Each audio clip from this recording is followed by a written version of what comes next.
தேவைகளை நோக்கி தான் எல்லாருடைய நல்ல விஷயங்களையுமே கெட்ட விஷயங்களையுமே டிசைட் பண்ணுறது எதுன்னு பார்த்தீங்கன்னா காசாக தான் இருக்குது.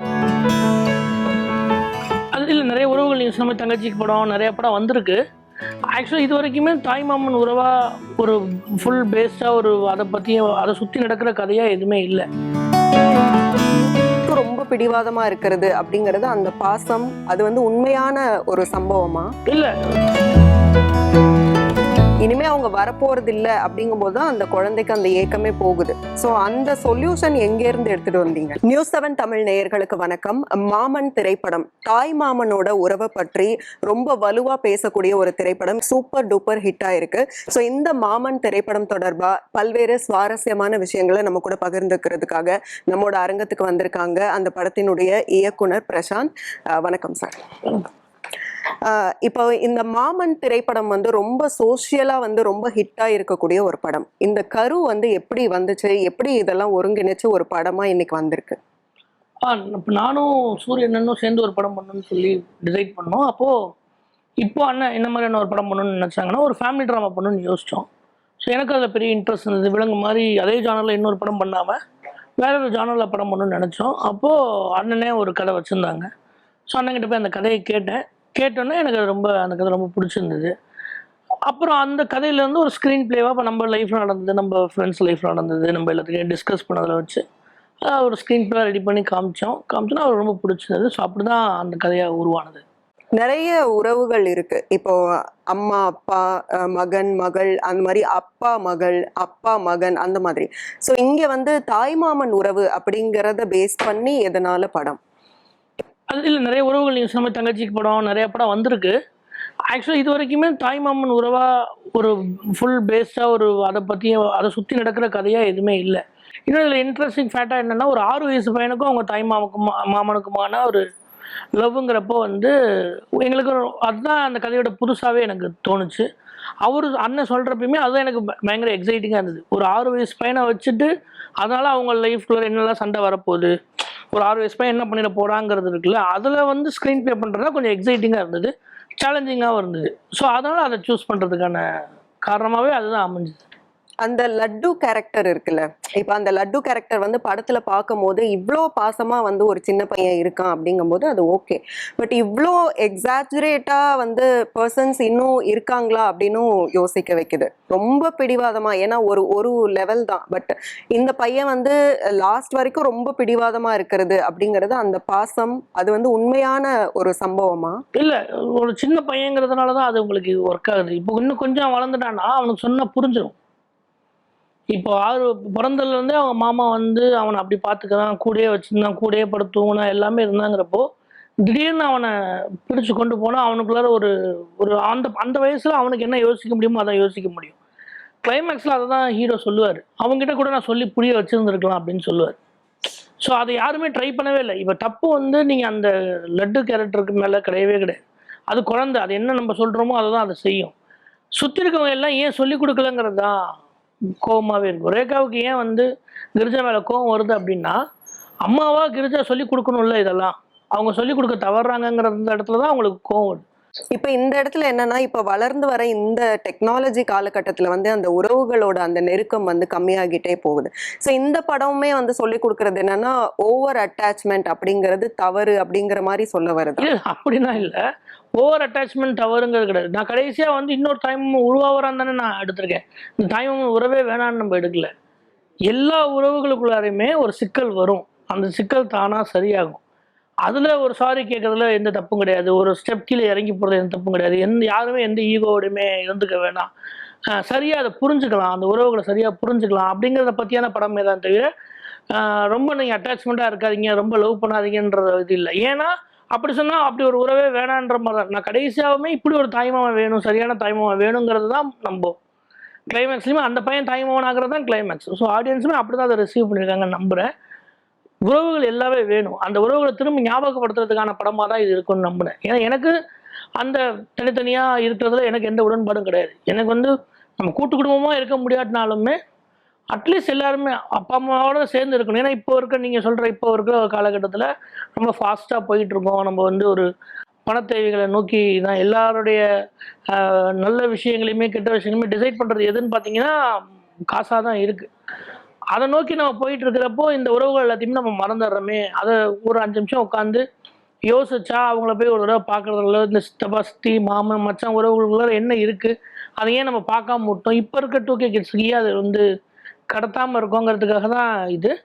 அதை பயங்கரமாக ரிசீவ் பண்ணியிருக்காங்க. இப்போது நாங்கள் ஒன்று நினச்சோம், ஒருவேளை இது வந்து இந்த 90s கிட்ஸ் வரைக்கும் தான் புரியுமோ இந்த படம் அப்படின்னு நினச்சோம். ஆனால் அதை தாண்டி இப்போ இருக்க 2K கிட்ஸ் இதை பயங்கரமாக ரிசீவ் பண்ணியிருக்காங்க. அந்த குட்டி குழந்தை கூட அழுது அந்த வீடியோலாம் வைரல் ஆச்சு, அதெல்லாம் பார்க்கும்போது உங்களுக்கு எப்படி இருந்தது? இல்லை, அதுதான் நாங்கள் என்ன நினச்சோமோ அது ஒர்க் ஆச்சு. என்ன நாங்கள் நினச்சோமோ என்ன ஃபீல் பண்ண நினச்சோமோ அந்த எல்லா மனிதர்களுக்குள்ளாருமே எல்லாத்துக்குள்ளாரையுமே அந்த உறவு இன்னும் அப்படியே தான் இருக்குது.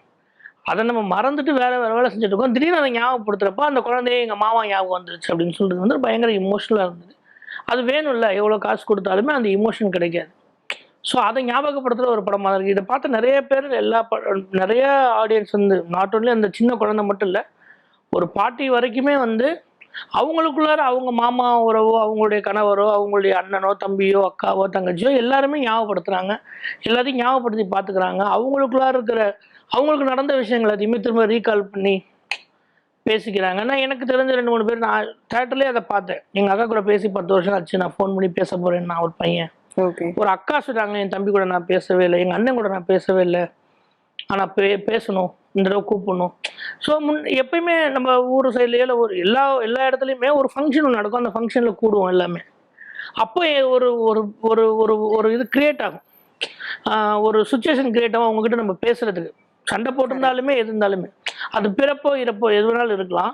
அப்படிதான் இந்த கதையில எல்லாத்தையுமே நாங்கள் டிசைன் பண்ணோம். அதெல்லாம் உங்களுக்கு அடிக்கடி ஒரு ஃபங்க்ஷன் வந்துகிட்டே இருக்கும். ஒரு காது குத்து வரும், அந்த படத்துல பிரச்சனையும் அதுல தான் வரும். மனசுக்குள்ள என்ன பிரச்சனை இருந்தாலுமே கொட்டிக்கிற இடமா இருந்தாலும் அதுதான் இருக்கும். அந்த சண்டை தீர்ற இடமா இருக்கும். இப்போ 2 பேர் கணவனும் மனைவியும் பார்க்காமலே இருக்காங்க, டைவர்ஸ் அப்ளை பண்ணியிருக்காங்க 2 பேர் இருக்கிறப்போ அவங்க 2 பேர் திரும்ப பார்த்துக்கிறதுக்கு ஒரு சான்ஸ் வேணும் இல்லை? அப்போ எப்படி ஒரு சான்ஸாக உருவாகுது அப்படின்னா ஒருத்தருடைய இறப்பு வந்து அதை கிரியேட் பண்ணுது.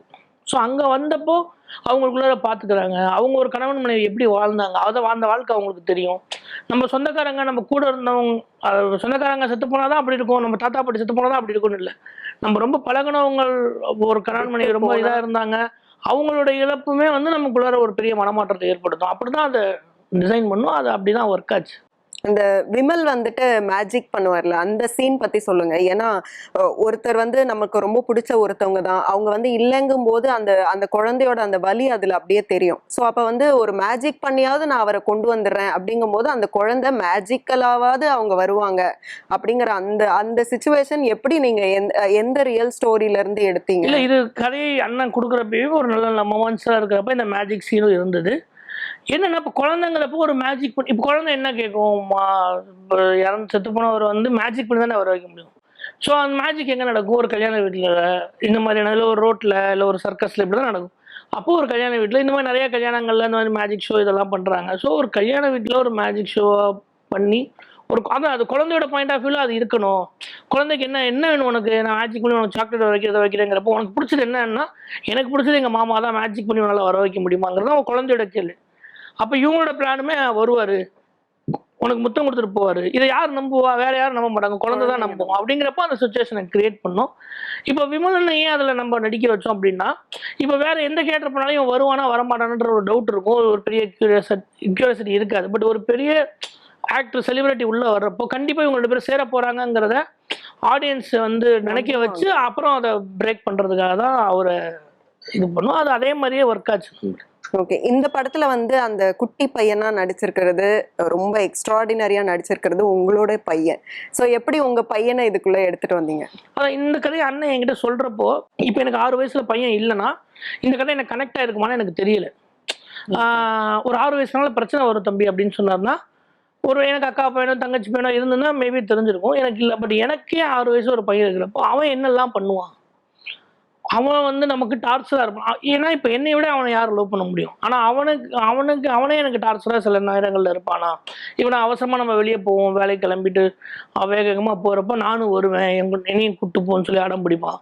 நீங்கள் அவனை எப்படி சொல்லி புரிய வைப்பீங்க? என்னன்னு அவனுக்கு தெரியும். நம்ம வந்து திட்ட முடியாது, அடிக்க முடியாது, அவனை வந்து அவன் போக்கில் தான் போய் நம்ம சரி பண்ணணும். அது நமக்கு சம்டைம்ஸ் வந்து நிதானமாக இருக்கிறப்போ வந்து இதை இப்படி பண்ணலாம் அப்படி பண்ணலாம், சரி பாட்டு அவனை ஒரு ரவுண்டு கூட்டு போய் வந்து விட்டு பண்ணலாம், என்னன்னாலும் சொல்லலாம். அதை தாண்டி குழந்தைங்கிறப்போ நமக்கு அதை எப்படி எப்படி ஹேண்டில் பண்ணுறது நமக்கு தெரியாதுல்ல. ஸோ அதுதான் பெரிய சிக்கலாகவே வரும். இப்போ ரேகாவுக்கும் இன்பாவுக்கும் குழந்தைங்கிறது தான் பிரச்சனை. இப்போ பெரியவங்கன்னா சொல்லிடுவாங்க, கூப்பிட்டீங்க வாங்களேன் அப்படின்னு தனியாக கூப்பிட்டு. இப்போ கிரிஜாவால் பிரச்சனை, கிரிஜா இங்கே கூப்பிட்டு இந்த மாதிரிங்க நீங்கள் இந்த மாதிரி டிஸ்டர்பாக இருக்குது, எனக்கு இப்படி இருக்காதிங்க, இப்படி நடந்துக்காதீங்கன்னா அவங்களுக்கும் அதை புரிஞ்சு, இவங்களுக்கும் புரிஞ்சு. ஒரு குழந்தைகிட்ட போய் நீங்கள் என்ன சொல்லுவீங்க? ஏன் இன்பா வந்து கடைசி வரைக்குமே அதை யோசிக்கலை? அவங்ககிட்ட சொன்னால் கூட புரிஞ்சிருப்பானேன்னா அவனுக்கு புரியாதுன்னு அவன் நினச்சிருந்தான். அவன் எங்கே சாரி கேட்குறான்னா, ஓ இவனுக்கு புரியும்ல எல்லாமே, இதை சொல்லியிருக்கலாம்ல, ஓ நான் உன்னை அட்ஜஸ்ட் பண்ணிக்கணும்னு சொல்லலாம், நான் அட்ஜஸ்ட் பண்ணியிருக்கலாம்ல அப்படின்னு நானே அட்ஜஸ்ட் பண்ணியிருக்கலாமே அப்படிங்கிறத உணர்றது தான் அந்த மாதிரியான ஒரு இடமா. அதை தான் குழந்தையா வச்சு டிசைன் பண்ணோம். இப்போ அந்த கதை எனக்கு ரொம்ப புரிஞ்சதுக்கு காரணம் வந்து இவன் இப்படி இருக்கிறது தான். ஸோ இப்போ நீங்கள் கதையை எழுதுறப்போ, ஸ்க்ரீன் பிளே எழுதுறப்போ இவன் பண்ணுற சேட்டை தான் நான் எழுதுறேன். ஓகே, அவனுக்கு எல்லாரையும் தெரியும், எல்லாருமே ஃப்ரெண்ட்ஸு. இப்போ என் அசிஸ்டன்ட் டேரக்டர்ஸ் எல்லாமே அவனுக்கு ஃப்ரெண்ட்ஸு, கேமராமேன் பயங்கர க்ளோஸ் ஃப்ரெண்ட்ஸு.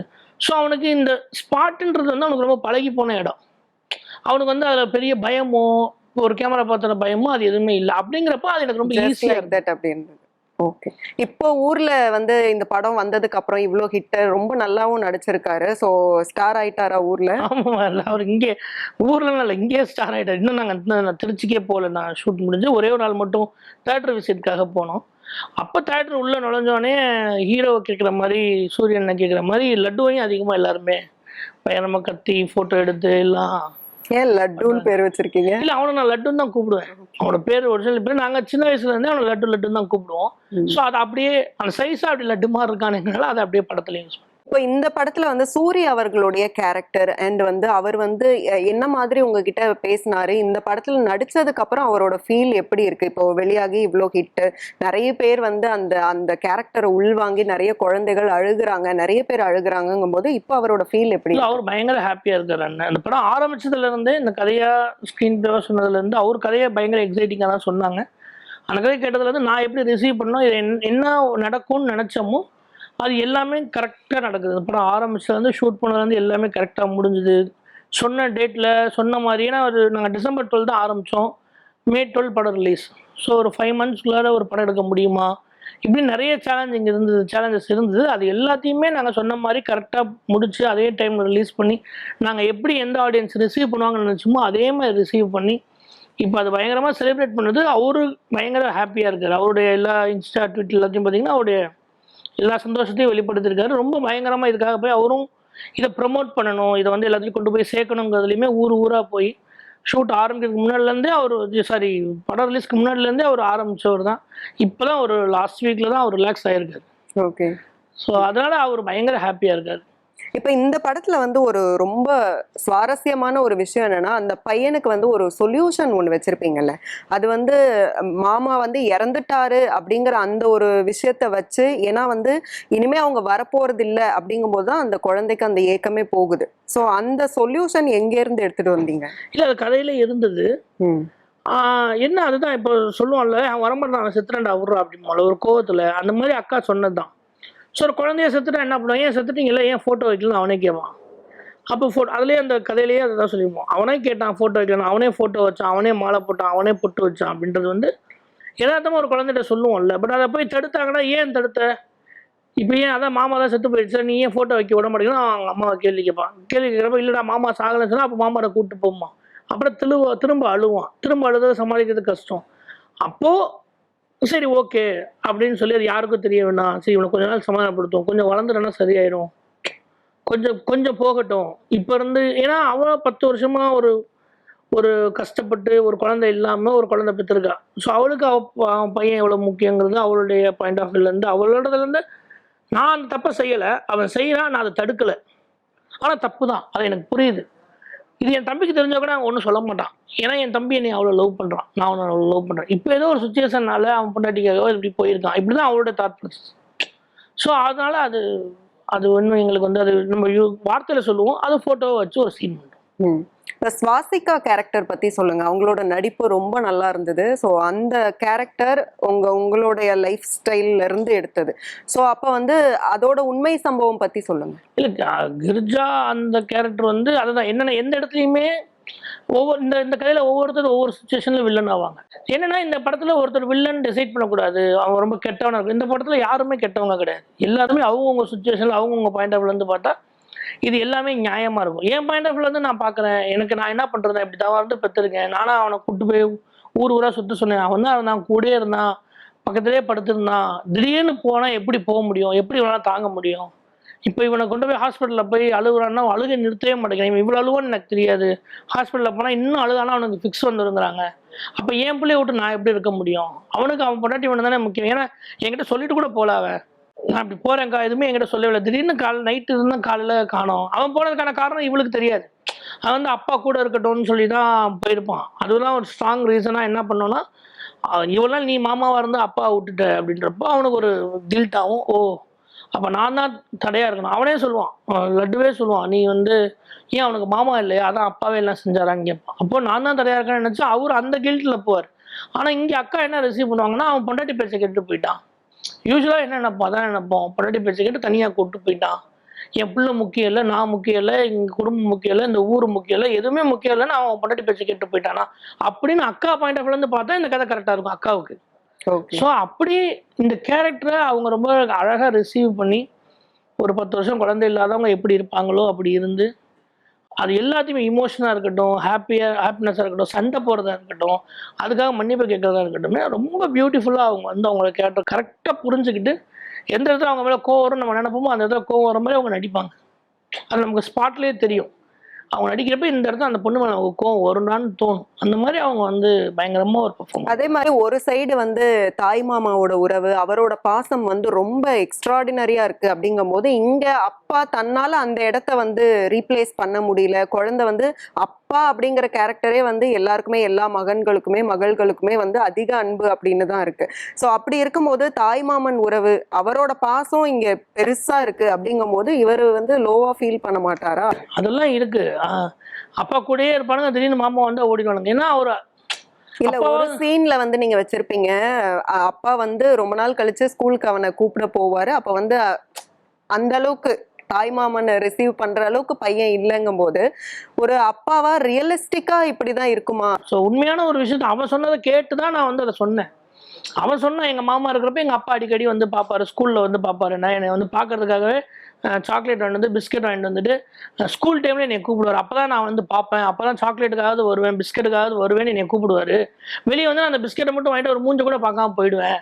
அதை இப்போ சொல்லிட்டு ஃபீல் பண்ணுவாரு, நான் அப்பெல்லாம் அவனை வந்து பார்க்க வந்து நிற்பேன், நீ என்னை மூஞ்ச கூட பார்க்க மாட்டேன் அப்படின்னு சொல்லி அவன் சொன்னோன்னு தான் அந்த பாயிண்ட் ஆஃப் வியூ எனக்கு தெரிஞ்சுது.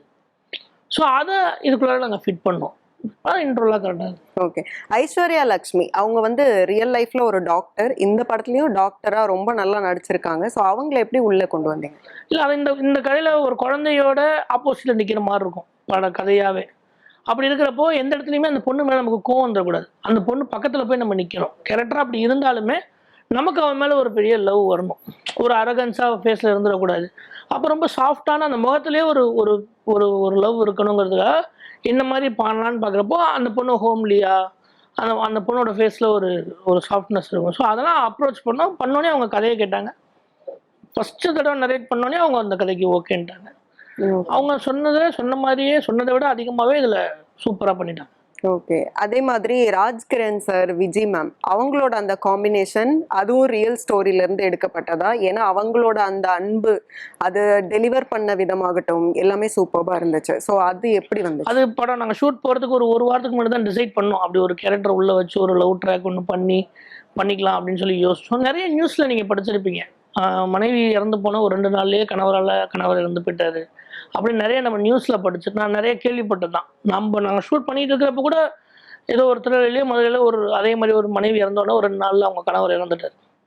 ஸோ இதை நிறைய கேள்விப்பட்டிருக்கேன். இந்த லவ் வந்து எனக்கு ரொம்ப எதுவுமே இல்லாத ஒரு நல்ல வாழ்ந்து முடிச்சு அனுபவம் உள்ள ஒரு ஆள், அவங்களுக்குள்ளார இருக்கிற ஒரு லவ் இருக்குல்ல, அது வந்து எனக்கு ரொம்ப நாள் ஆசை இந்த மாதிரி ஒன்று பண்ணணும்னு.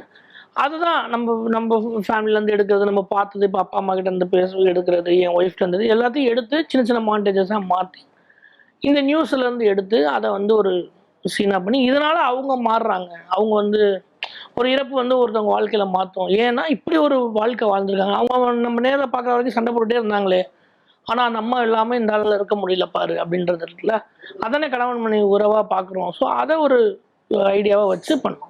ஓகே, அந்த காது குத்துற சீன் அது எப்படி எடுத்தீங்க? ஏன்னா ஒரு சைடு வந்து நீங்க குத்துனாதான் நான் குத்துவேன் அப்படின்றான், அவருக்கு வலிக்குது ஆனா இவனுக்கு வலிக்கல, அது எப்படி?